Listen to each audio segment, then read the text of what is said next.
L'attente du désert. Il se voit multiple, se bagarre. Sombre, immergé dans la brume, le jardin, tel une forêt concentrique illimitée, déballe ses arbres serrés et froids, qui cachent chacun dans sa futée un lutteur en tout point semblable aux autres. Combien sont-ils à guetter sa première incursion en dehors de l'appartement qui ronronne de quiète chaleur. Le plus difficile pour lui est de savoir avec exactitude à qui il a affaire à chaque fois. S'agit-il de celui dont il vient juste de se dépêtrer ou d'un lutteur tout à fait nouveau? Le froid est leur arme paralysante, mais jamais l'agressé n'ose franchir le vieux portail en fer au-delà du jardin d'apparence tropicale. Il aurait pourtant suffi de s'introduire au milieu d'une coudée d'arbres pour retrouver l'été d'à côté. Maintenant qu'il est parvenu à satisfaire, au prix de quels stratagèmes et sacrifices, son rêve obsédant de carrelage, de chaises bien droites, de fenêtres vitrées, que gagnerait-il à se risquer dehors, où guettent toujours les aiguilles du froid et l'angoisse discrète des lieux déserts? Il vaut mieux rester là, quitte à supporter interminablement l'hiver et ses cris désagréables de crave.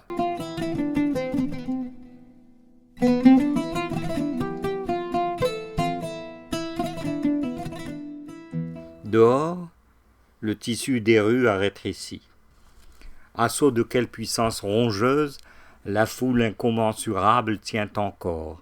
Elle s'acharne à sauver les espaces carrossables, les échoppes et les différents lieux de jeu. Elle redouble d'équations pour déjouer l'avance des tarés. Lui, quand il réussit à se déplacer jusqu'à la fenêtre, regarde tout cela avec une joie non feinte. Il a son projet bien mûri. Il se résignera encore dans cette claustration jusqu'à ce que la ville, peu à peu, se mette à se dépeupler.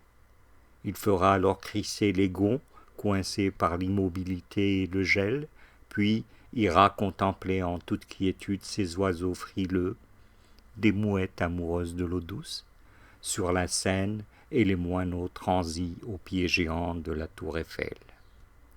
Il y aura sans doute encore le photographe, virtuose des poses éprouvées, happant au passage ce qui sera resté de mégalomanes potentiels parmi les rescapés de la désertification.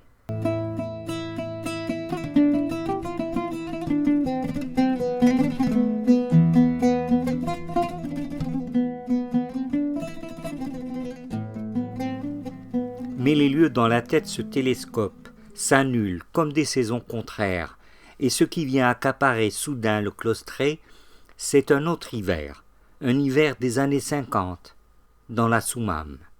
Il avait tellement neigé que les hommes se virent obligés de se transformer en bêtes fouisseuses, de se frayer avec des pelles des tranchées qui les conduiraient vers la mosquée. Oui, malgré le fouet sifflant et la lame acérée du froid, la foi des hommes était inébranlable.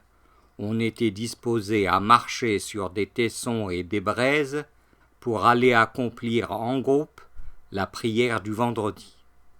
Oh, c'était il y a si longtemps, à une époque où la poésie de la vie et sa misère intenable voisinaient en toute harmonie. Il n'y avait pas que la neige, les jours tournaient comme une noria, il y avait la brûlure irascible des opuntias et l'or des étés sur la vallée, la poussière chatoyante d'un soleil éclaté en molécules.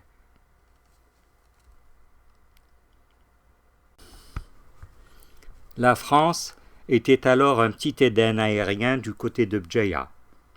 Elle avait un goût d'horizon bleu, avec un navire en partance. Ceux qui revenaient de là-bas, encombrés de costumes et de réticules, confirmaient des richesses et des privilèges encore plus insoupçonnés. Des gens pliant sous l'intelligence, le discernement et la politesse, des billets de banque éparpillés comme feuilles en automne sur les trottoirs et que quelques coups de balai soigneux rassemblaient en petits tas.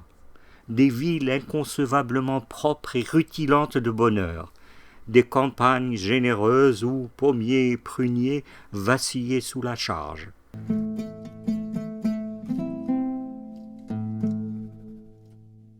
Mais n'oubliez pas de conclure les heureux migrateurs, il pleut sur ce pays.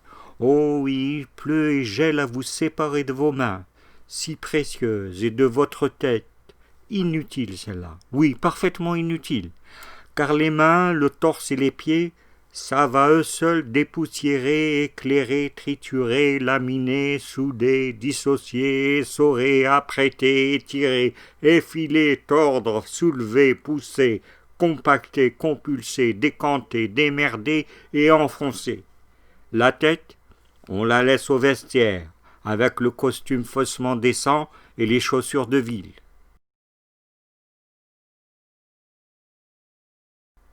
Un paradis, je vous le dis, l'Europe. On y est soustrait au tracas, aux faim, aux vermines, aux médisances. Dieu doit y avoir ses quartiers. J'espère que vous nous y rejoindrez tous un jour. Chacun a sa chance en ce bas monde. Un autre encore exultait. Quelle merveille que ce pays-là! Un simple ticket à quelques centimes, et tu passes toute la journée sous terre à voyager d'un train à l'autre.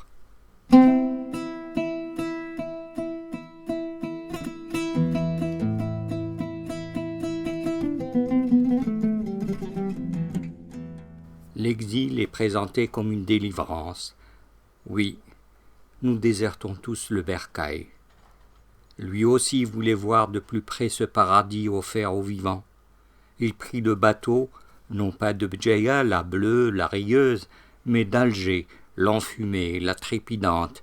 La mer devant lui n'était plus verticale comme il l'avait toujours perçue, mais étale, interminable, pareille aux journées d'hiver sans provisions qui n'en finissent pas de s'allonger.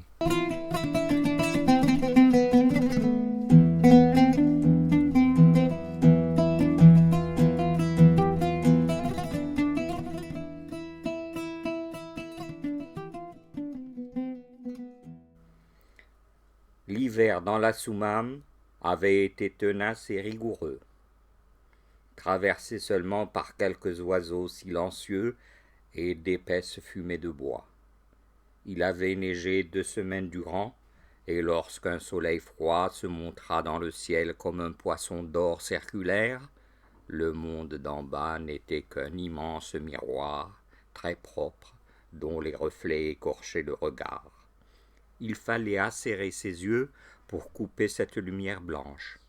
Les pelles ne pouvaient arriver à bout de tout.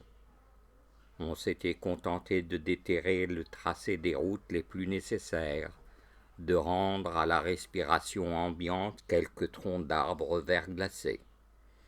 La préoccupation essentielle des enfants était de ramasser des oiseaux morts. On les trouvait, rouge-gorge, bergeronnettes, fauvettes, merles et alouettes, enfouis dans la neige avec un bec ou un bout d'aile qui émergeait. Quelquefois ils étaient pris dans l'enchevêtrement impénétrable d'un buisson de cystes ou de lentisques. Leur chute accrochait des plumes aux branches pétrifiées. Les oiseaux étaient glacés et raides comme des cailloux recouverts de mousse duveteuse. On les plongeait dans l'eau bouillante, ce qui avait un double effet: rendre plus facile la plumaison et restituer peu à peu sa mobilité au corps statufié.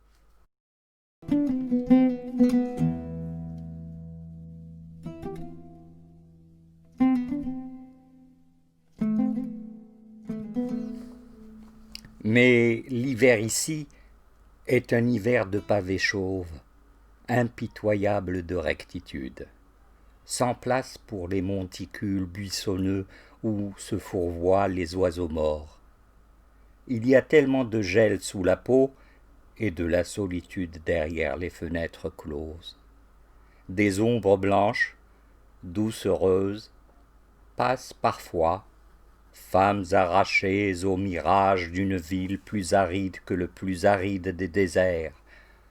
On a beau torturer son inconscient pour y faire naître une oasis avec ses bruissements de palmes et ses oiseaux paresseux, on se retrouve impuissant, empêtré dans les mailles d'une blancheur froide. Oh, pas cette autre blancheur aux environs de Ouergla, terres ensemencées de sel comme s'il avait neigé dans les sillons. Aurore poisseuse où la lumière s'étrangle en quinte de tout, avant de disparaître totalement, happée dans la dilution du gris. Je sors parfois, fendant à grand-peine l'air cisaillant du demi-jour. Les lanières du froid me rappellent à l'ordre et me pourchassent aussitôt, à travers des rues placides, où les hommes s'écartent devant ma fuite effrénée. Ma journée entière s'en trouve gâchée.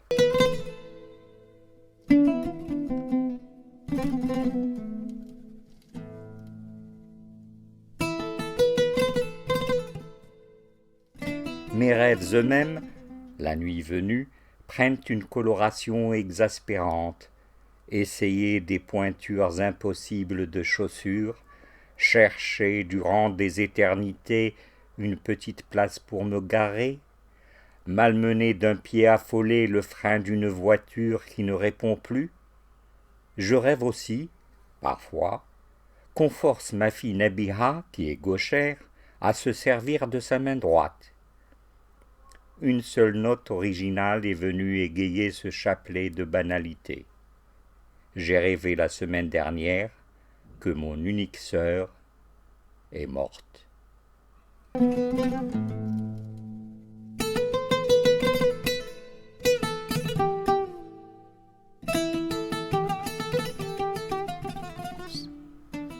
Il y a quelques mois, c'était la remontée en force des rêves primaires ou franchement barbares de mon enfance. Membres de la famille qui s'entretuent, bêtes qu'on dépiote ou étripe, lutte contre d'interminables incendies, la parentèle ravageuse m'envahissait avec sa panoplie de filles laides, ses mâles implacables et chétifs. Mais le plaisir quasi génésique de me réveiller en sueur, chauffé par quelque lutte sans merci ou quelque inextinguible incendie, m'est maintenant refusé. Rien qu'une rogne froide et de l'énervement au réveil, et une journée opaque qui s'étire, sombre et épaisse comme une fumée d'usine. Il ne reste plus qu'à tuer ses sens, mettre ses désirs en hibernation et son imagination en veilleuse. Attendre dans une hébétude réparatrice ces quelques heures qui précèdent la nuit, uniques heures d'accalmie où l'on entend le monde sans le voir, heures presque bénies où la pluie invisible, la télévision, la lecture et quelques liqueurs réchauffantes préparent au piège aigre-doux du sommeil.